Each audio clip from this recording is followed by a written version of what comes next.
Hello guys, आप सभी का हमारे चैनल पर स्वागत है। आप सभी को हमारी तरफ से राम राम एंड ओम नमः शिवाय। आज फिर हम आपको शिव महापुराण के 534वीं पेज के ऊपर से आपको शरीर अपवित्रता और दुख क्यों होता है, इससे हमें उसके बारे में छोटी सी कहानी सुनाना चाहते हैं। ध्यान से सुनिए। भोलेनाथ की महिमा है। शिव पुराण से हम पढ़कर आपको सुना रहे हैं। इससे बढ़िया आपको सुनने का मौका कभी नहीं मिलेगा। और लाइक शेयर सब्सक्राइब जरूर कर देना, चैनल को पूरा देखना। शरीर की अपवित्रता तथा दुख। यह शरीर रज और वीर्य के मलिन से बनकर तैयार है। यानी कि हमारा जो शरीर है वो अपवित्र इसलिए है, वह गर्भ में विष्ठा में रहता है, इससे वह अपवित्र रहता है। यानी कि शरीर में इतना मलिन है अंदर, जिससे हम गर्भ से पैदा होते हैं उसके अंदर इतना मलिन है कि ये हमारा शरीर अपवित्र है। इससे चाहे कितने ही कुशाओं के जल और पंच से युद्ध शुद्ध करो, परंतु वह कभी शुद्ध नहीं हो सकता। जैसे काली वस्तु कभी सफ़ेद नहीं हो सकती, संसार में रहकर जीव कितनी दुर्गंध में पड़ा रहता है, फिर भी वह उसे पता नहीं, क्योंकि वीर्य नहीं होता। क्योंकि उस इंसान को इस बात का वैराग नहीं है कि वो संसार में किस दुर्दशा में रहता है।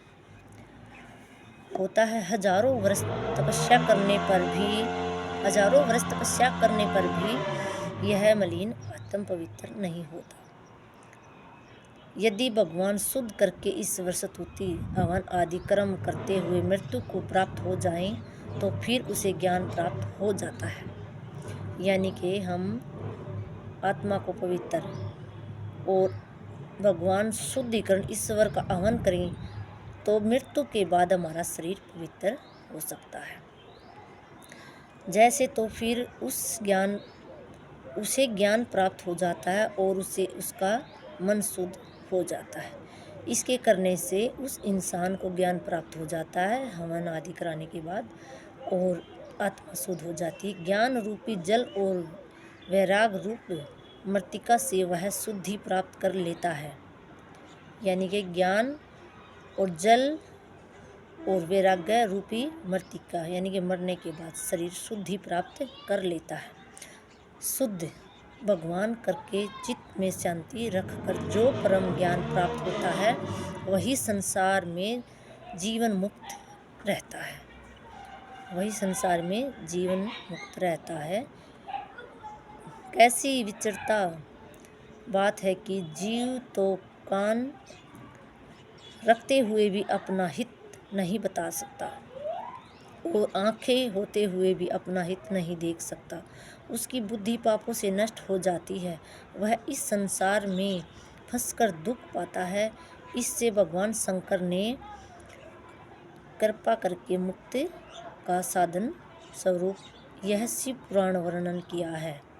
यानी कि जो इंसान आंखें होते हुए भी नहीं देख सकता और जो इंसान कान होते हुए भी नहीं सुन सकता, उसके लिए भोलेनाथ ने यह शिव पुराण की महिमा बतलाई है, शिव पुराण वर्णन किया है। इसके काम क्रोधी दादी के त्याग कर स्त्रियों का आसक्ति त्याग कर मनुष्यों को शिव की आराधना करनी चाहिए। यानी कि जो इंसान ज़्यादा कर स्त्री के आप समझ सकते हुए जो भी भाग होता है, जो जैसे हम किसी भी प्रकार से एक ही चीज़ में फंसे रहते हैं, हमें उससे बाहर निकलना चाहिए और अपने मन को शांत रखना चाहिए। बुद्धि का हमें इस्तेमाल करना चाहिए। भोलेनाथ की इस शिव पुराण में यही बातें हैं कि जो भी शिव पुराण को पढ़ता है, सुनाता है, ज्ञान होता है उसको, और उसी की महिमा भोलेनाथ की हम सब तक पहुंचती है। तो शिव पुराण में इसी का वर्णन किया है कि शरीर अपवित्रता तथा दुख क्यों है।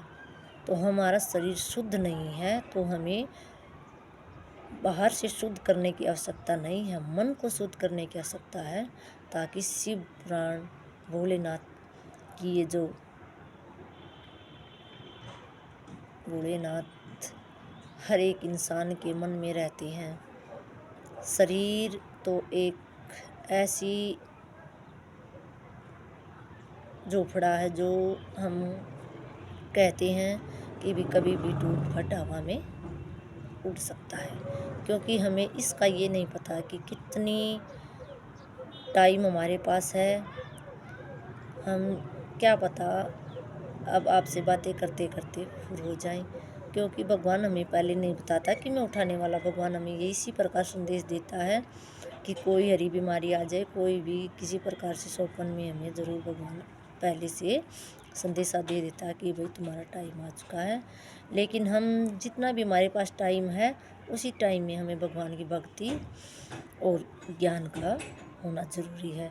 भक्ति करेंगे, जो पूजा पाठ करेंगे, जो भी शिव पुराण को पढ़ेंगे, मन में ध्यान लगाएंगे, उसी को ये ज्ञान अवश्य होगा। ये नहीं है कि भी पढ़ा लिखा इंसान ज्ञानी होता है। अनपढ़ से अनपढ़ इंसान भी भगवान की पूजा करके मन में शांति लेकर सभी ज्ञान को प्राप्त कर सकता है, क्योंकि हम हैं कबीर के भगत और हम हर एक देवी देवता को मानते हैं। और आप सभी से भी मैं यही कहती हूँ, एक ही चीज़ से ये सारी चीज़ें बनी हैं। जिस प्रकार से हमारा ये हाथ है, तो इसी हाथ से ये उंगलियां प्रकट हुई हैं। जिस प्रकार से ये उंगली, ये उंगली, ये उंगली, ये अंगूठा, तो ये अलग अलग हैं, लेकिन मैन इनका हेड यही है, हाथ। तो इसी प्रकार से कबीर दास सभी देवी देवताओं से ऊपर हैं, सतलोक के स्वामी हैं। और देवी देवता कोई भी हो हमारे पूजनीय होते हैं। हमें उनकी पूजा पाठ ये भाई सबके ऊपर है, डिपेंड करता है कि जो भी किसी चीज़ की पूजा पाठ करता है। ये ज़रूरी नहीं भाई हम कहते कबीर की करो, कोई शिव जी की करता, कोई कृष्ण भगवान की करता, कोई सिया राम की करता है, कोई शनि महाराज की करता है। लेकिन जो जिस प्रकार से पूजा करता है, भगवान उसको उसी प्रकार से फल देता है। यानी कि मन शुद्ध करके हमें पूजा करनी चाहिए। ये हमारे गुरु का कहना है कि मन पवित्र होना चाहिए, शरीर का पवित्र होना जरूरी नहीं है। शरीर तो हमारा, अब आपने पढ़ा होगा इसमें, शरीर की अपवित्रता, क्योंकि ये तो जन्म से ही अपवित्र है, इसे हम कभी भी शुद्ध नहीं कर सकते। ये मरने के बाद हमारी आत्मा जो वो शुद्ध रहती है, क्योंकि वो कभी ख़त्म नहीं होती। शरीर तो एक झोपड़ा है, वो कभी भी उड़ सकता है।